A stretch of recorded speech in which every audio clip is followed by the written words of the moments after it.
An architectural pilgrimage of 7 churches becoming one. Part 1. The story of Saltyard.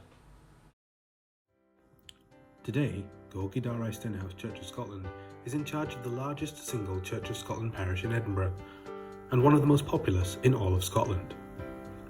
This is a consequence of being the product of no fewer than 7 original churches founded in southwest Edinburgh, which, via 5 unions, are now represented by a single descendant congregation.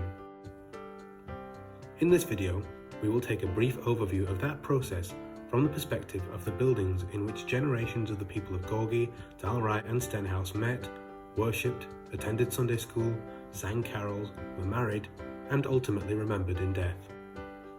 While many of you will remember and recognise the buildings as local landmarks, even those that are now gone, we invite you to remember also, as we share in this architectural pilgrimage of local history, that it is ultimately the people, the community, which makes up the church, our ancestors in stomping the pavements of Gorgie Road and Dalry Road, and it is to them that this video and the Doors Open Day 2020 videos which will follow it are dedicated. Every church today could, in theory, trace their origins back to the Roman period if they so chose, and Gorgie Dalry Stenhouse Church, GDS Church, is no exception. But, for the purposes of this video, we will limit our tour to those churches which were planted within the current boundaries of the parish as it is today by churches from across Victorian Edinburgh.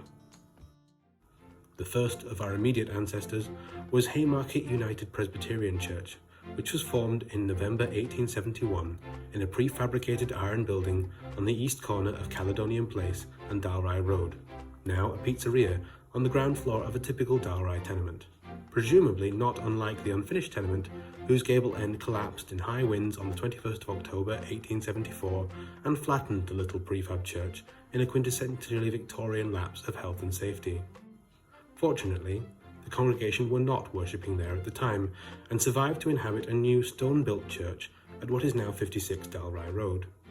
Completed in the Romanesque style in 1875 under architect John Patterson, whose most visible work standing today is probably these 3 properties comprising the northern corner of Chambers Street and South Bridge. This large stone church was supposed to be perfectly symmetrical in design, but was never actually fully completed. The east tower's decorative miniature belfries were unfinished when the congregation moved in, stayed that way while the congregation changed its name to Haymarket United Free Church in 1900, and again to Haymarket Parish Church in 1929, upon becoming part of the Church of Scotland. And they were still, sadly, incomplete when the congregation finally left the asymmetrical building in February 1960. The building was demolished shortly after, and the site bought by Woolworths who, by 1962, had constructed a store on the site. A change of use which might not raise many eyebrows today, but certainly did at the time.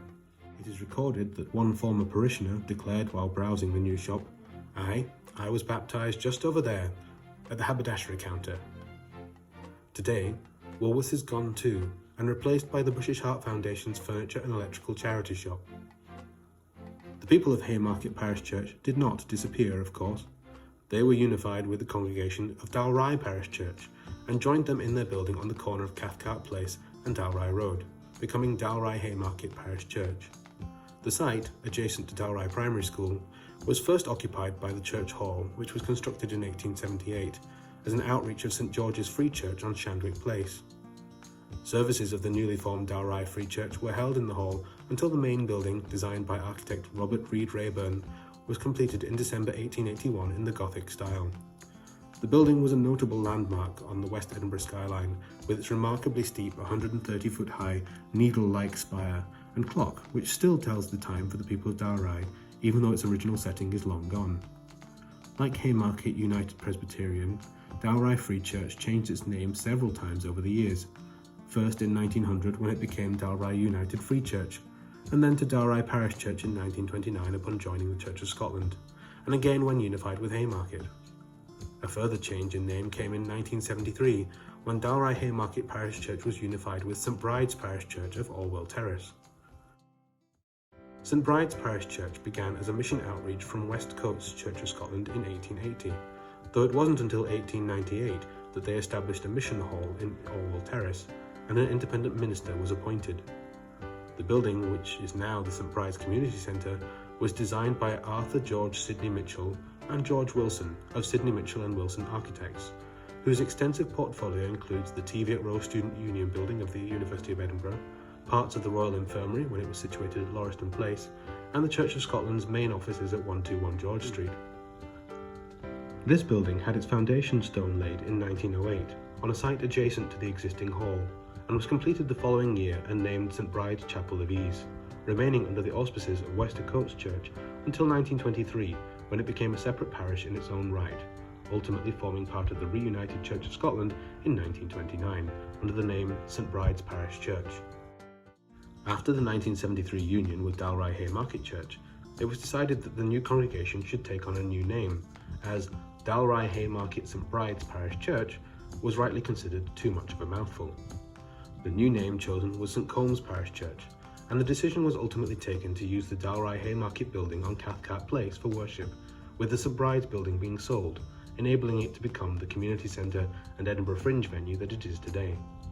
In some sense, this decision could be seen as a mistake, as the St. Bride's building is still very much standing and in regular use, but the ageing congregation of St. Colm's were faced only 10 years later with the reality that their 1881 building was becoming untenable, in no small part due to the fact that its striking spire was beginning to crumble under its own weight, and even removing the bells would only buy a little time.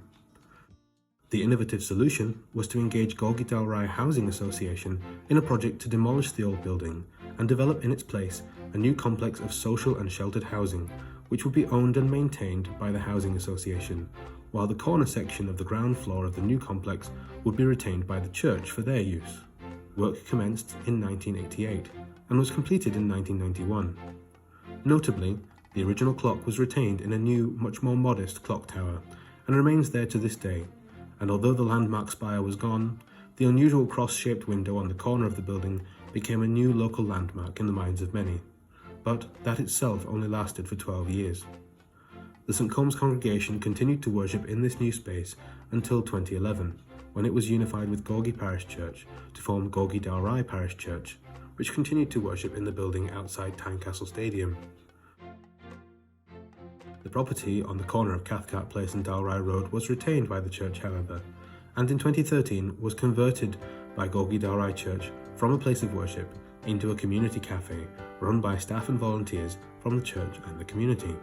Saltyard Cafe is now in its 6th year of serving the community in Dalry as a cafe, and still hosts our evening services on Sundays, carrying the torch passed down to it from that first meeting of Haymarket United Presbyterian Church on the 5th of November in 1871.